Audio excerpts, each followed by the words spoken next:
Bharatiya Janata party की प्रत्याशी कौन है? माननीय रघुवर दास, जो कई वर्षों से विधायक बन के रहे, इस राज्य में उनको मुख्यमंत्री बनने का अवसर मिला। वर्तमान में उड़ीसा के राज्यपाल हैं, लेकिन फिर भी उनका जी नहीं भरा, फिर भी उनमें सत्ता के सुख भोगने की आदत नहीं गई।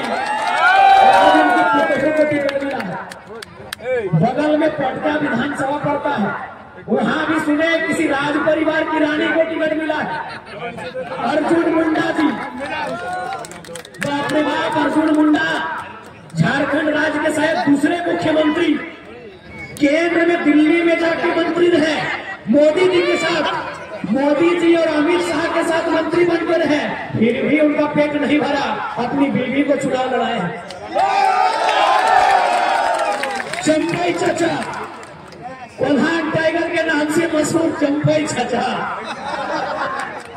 25 सालों का उनका भी राजनीतिक कैरियर, 2 बार मंत्री, 1 बार मुख्यमंत्री, उनका भी पेट नहीं भरा। उन्होंने भी घाटशिला से जीत करके, लड़ाई झगड़ा करके, पार्टी छोड़ छाड़ के अपने बेटे महेंद्र सिंह धोनी के लिए, अरे बड़ा बड़ा बाल क्या नाम है, हाँ, बाबूलाल सोरेन जी के लिए टिकट लिया है। यही तो तस्वीर आपके सामने है। 3 सीट की तस्वीर आप देखिए। 1 सीट में मुख्यमंत्री रघुवर दास की पुतोहू, 1 सीट में मुख्यमंत्री पूर्व, सारे पूर्व अर्जुन मुंडा की पत्नी, 1 सीट से पूर्व मुख्यमंत्री चंपई सोरेन के बेटे साहब। क्या इस ऐसे सोच से, ऐसे तरीकों से, ऐसी राजनीति से आप भारत देश का उत्थान करेंगे? आप भारत देश की तरक्की करेंगे? आप भारत देश की उन्नति करेंगे क्या? क्या यही आम जनता का शासन है? क्या यही भारत का संविधान जो कहता है of the people, by the people, for the people? कहाँ है भाई? Where is people? ये पीपल है कहाँ? ये लोग हैं कहाँ? ये तो सारे राजतंत्र में बैठे लोग हैं, राजा के परिवार के लोग हैं। इसीलिए आज आपको इस विषय को समझना होगा कि आज राजनीति के नाम में, कभी इंडिया पाकिस्तान के नाम में आज इस देश में हो क्या रहा है, आज किसी से छुपा नहीं है। आज जिस प्रकार से राजनीति में कुछ परिवार के लोग हावी हो रहे हैं, आज वो दिन दूर नहीं जब इस देश में हम डिक्टेटरशिप को देखेंगे, जब इस देश में हम तानाशाही को देखेंगे। वो दूर नहीं। और किससे छुपा है? किससे छुपा है? उड़ीसा में ललित दास ने क्या कांड किया है, ये किससे छुपा है? ये किससे छुपा है?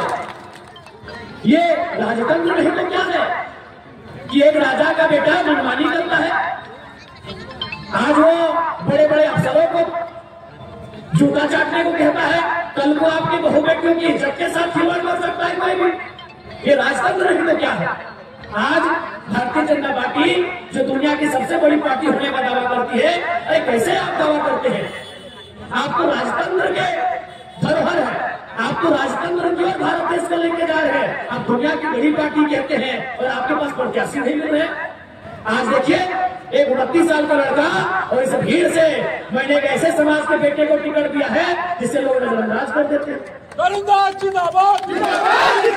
हमने तरुण भाई को टिकट दिया है। आज हमने चुन के सामाजिक न्याय को आधार मानते हुए राजभवन से लेके गोड्डा तक, गोड्डा से लेके गढ़वा पलामू तक हमने ऐसे नौजवानों को टिकट दिया है जिन्होंने कभी राजनीति किया ही नहीं। एक साधारण लड़कों को, साधारण युवाओं को हमने अवसर दिया है। इसलिए आज आपसे आग्रह है, यदि आप चाहते हैं कि लोकतंत्र जिंदा रहे तो आपको ऐसे प्रत्याशियों को जिताना होगा जिनका संबंध राज परिवार से नहीं दिख रहा। कुछ दिन पहले एक दिल्ली की मीडिया आई थी,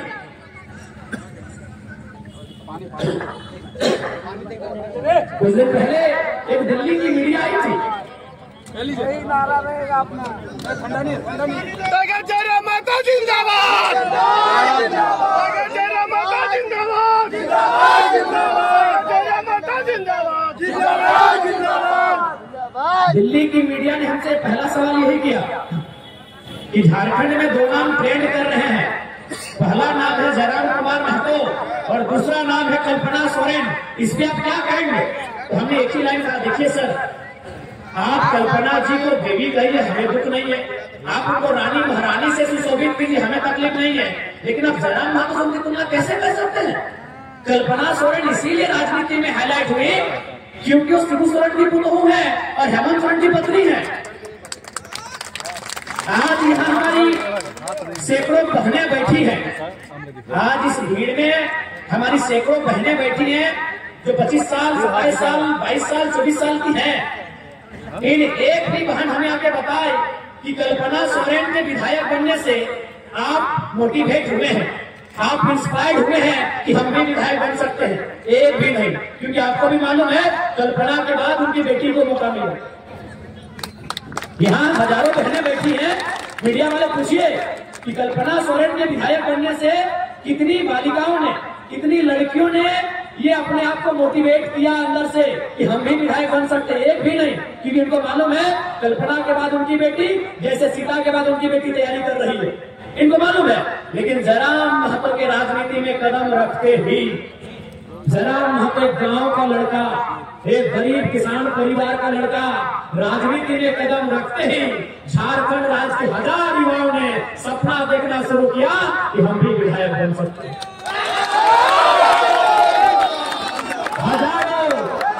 हजारों युवाओं ने सपना देखना शुरू कर दिया है।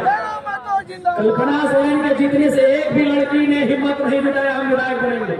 जयराम महतो राजनीति में आए हैं और हजारों युवाओं ने सपना देखना शुरू कर दिया है कि हम भी विधायक बनेंगे।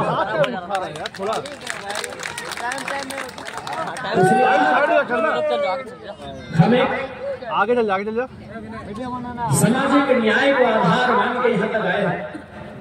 आज हम चाहते हैं कि झारखंड वासी, झारखंड के लोग, इनके साथ किसी प्रकार का तकलीफ ना हो, इनको सुविधाओं से वंचित ना रखा जाए, इसीलिए आज हम राजनीति में आए हैं। आज जब हम कहीं जाते हैं तो झारखंड के युवा मानते हैं, झारखंड की बहनें देखती है और अपनी आप बीती सुनाती है कि हमने MA पास किया है, हमने BA पास किया है, लेकिन बड़ा दुर्भाग्य है कि हमें कहीं कुछ काम नहीं मिलता। तो हमने समझने का प्रयास किया कि आखिर किन कारणों से आज झारखंड में ये हालात हैं।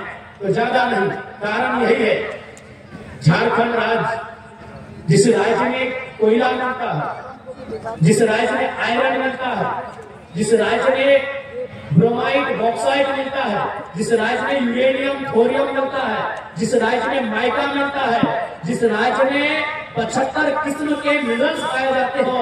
अरे मिनरल्स की तो बात छोड़िए, वो तो लाखों करोड़ों के हैं ही। झारखंड एक ऐसा राज्य है जहाँ के पत्तों का दाम, एक केंदू का पत्ता होता है जिससे बीड़ी बनता है, वो झारखंड में पाया जाता है।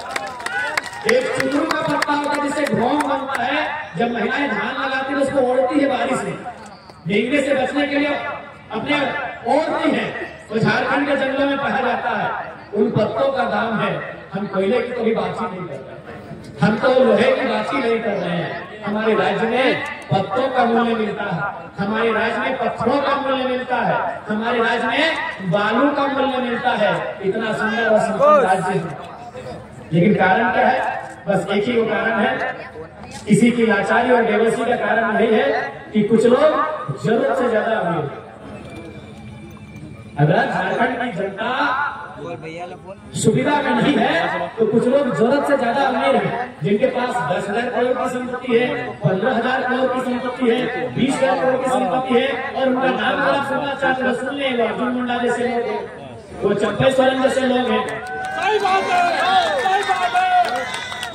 किसी से छुपा नहीं है, तो उन लोगों के कारण ये हालात। इसलिए यदि आप चाहते हैं कि किसी आम व्यक्ति के साथ अन्याय ना हो, किसी आम व्यक्ति के साथ शोषण ना हो, किसी आम व्यक्ति के साथ जुल्म ना हो, तो आपको यह तय करना होगा कि जो राजशाही सोच के लोग हैं, जो राजतंत्र सोच के लोग काबिज है राजनीति में, उनको वहां से पदमुक्त की। वो जब तक काबिज रहेंगे ये दशा चलेगी, ये व्यवस्था चलेगी, क्योंकि 25 साल से तक फिर भी व्यवस्था नहीं बदल पाए। तो क्या गारंटी है बाबूलाल सोरेन के बाद व्यवस्था बदलेंगे? इसलिए आज व्यवस्था को आपको बदलना होगा। सत्ता बदलने से काम नहीं होगा। सत्ता तो बदला, बीजेपी के बाद सत्ता जेएमएम के पास आई, सवाल है व्यवस्था बदलने का। और व्यवस्था को बदलने के लिए सोच होनी चाहिए, इनकी सोच नहीं है। आप हमारे घोषणा पत्र में पढ़िएगा, उसमें हमने साफ साफ लिखा है कि हमारी पार्टी से जो एमएलए बनेगा अपना 75% सैलरी जनता की शिक्षा और स्वास्थ्य की सुविधाओं के लिए डोनेट करेगा।